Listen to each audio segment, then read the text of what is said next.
Two American astronauts are preparing for urgent spacewalks next week that could extend to Christmas Day.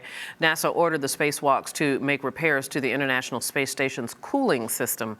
Winston E. joins us. He is a former NASA astronaut who has performed 3 spacewalks, and we thank him so very much for being here. It's good to see you. Thank you very much. It's a pleasure being with you this evening. Well, let's talk about the issue at hand, and then we will backtrack and talk about spacewalking in general. There is some sort of problem with the coolant system there. Can you explain why this spacewalk is necessary and why it's going to take several days? Yes, actually, if we back up just a little bit, the space station has 2 coolant loops. Obviously, one powers one side and the other one powers the other side, and they also serve as redundant loops to each other. So if you lose one loop, now you're down to a single loop, and if you lose that one, then you're in trouble. The spacewalks are necessary to replace the pump module. The coolant system works on ammonia. You have ammonia pumped through the system that collects heat. The ammonia it flows out to the radiators, and the heat gets radiated out into space. Now, that's very, very simple explanation of what's going on. Well, the problem is the pump module in one of the loops has failed, and the pump module obviously consists of the pump, plumbing, valves, and so on. So just like a cooling system inside your car or your air conditioning inside your house, if the pump fails, then you don't have that circulation, you don't have adequate cooling to the station, your equipment overheats, and so on. So the spacewalks are very, very involved and very intricate. You essentially have to prepare the old pump, remove it, prepare the new pump, install it, then stow the old one. So again, a very, very simplistic explanation to a long and involved process, but it's essentially going to take 3 days worth of work to get all of that done. Winston, I'm just curious about this, and then I really do want to talk about the spacewalk itself. But, you know, these are scientists, these are researchers that are up there, and I think of repairing coolant systems as a mechanic's job. So how is it that the astronauts will know what to do? Are they just given instructions from down below on Earth? No, actually, these folks are, they're scientists, that's true, but they're also practicing working engineers. As a matter of fact, Mike Hopkins was an Air Force test pilot school graduate, and Rick Mastracchio likewise is an engineering major. So they all have experience with complex systems and working on complex systems. Also, they have been trained. Their training consists of performing specific tasks on the ground so that when they get in orbit, they can put these tasks together to hopefully handle any situation that arises while they're there. So they're more than scientists in the pure sense of the word, but they're working engineers, and they understand the theory, and they also understand the hands-on aspect of engineering. Oh yeah, I have no doubt that they understand everything. Let's talk about this spacewalk. I know that you've done 3, and of course, spacewalk is in the forefront of the American imagination because of the movie Gravity that was just out a few months ago.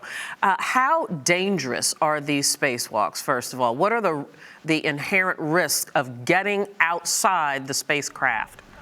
Well, of course, space is an extremely hostile environment, and your life literally depends on that suit that you're wearing on your back. So it's a very complex issue. Not only do you have to worry about the suit working properly, but we just saw recently where we had a malfunction of the water circulation system, and again, that's a layman's term for what happened with an Italian astronaut on a spacewalk recently, where the water began to fill up in his helmet.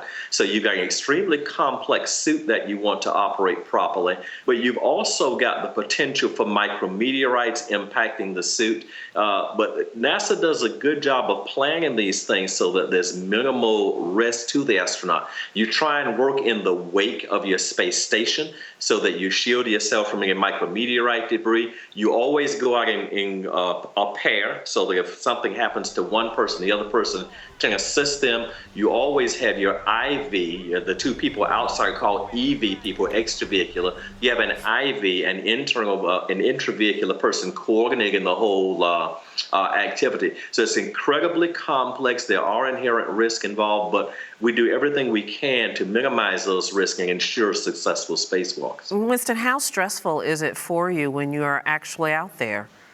I tell you what, when you're out there, you really don't feel the stress. You're excited about being there. You've prepared very well. You are concentrating on what you have to do, and there are literally thousands of steps that you have to take to complete any spacewalk. So most of us who perform spacewalks, especially multiples, you don't think about the danger. You don't think about how nervous. You're excited. You're glad to be there. You want to do your job, and you want to do it well. And again, it's just an incredible experience that I wouldn't trade for anything in the world. Oh, I'm sure you wouldn't. Does it take any extra toll on you? I know that there are just tolls for being in space, especially over an extended period of time, but actually getting outside the vehicle. These astronauts this week are going to be out there for 3 days in a row. Does that have any particular extra stress on their body, even on their cognitive abilities? Well, actually, of course, the spacewalking is the most demanding physical thing that we do. So they'll perform a spacewalk, then they have a day or so rest, perform another spacewalk, and so on. But there is an issue of radiation, and NASA continuously monitors the total accumulation of radiation that we astronauts receive during our experiences in space. So naturally, going outside, they're going to be exposed to a bit more radiation than the astronauts who remain inside. So those are some of the long-term possible longitudinal health issues that NASA is monitoring for us. So there's so much about space and its long-term effects that we really don't know yet. And we're at the very beginning, the infant stages of our space program, and those are things that we hope to learn over many years of flying in space. Well, it sure is fascinating. Winston E. Scott, you are always fascinating to talk to. Thank you so much. It's my pleasure. Thank you very much.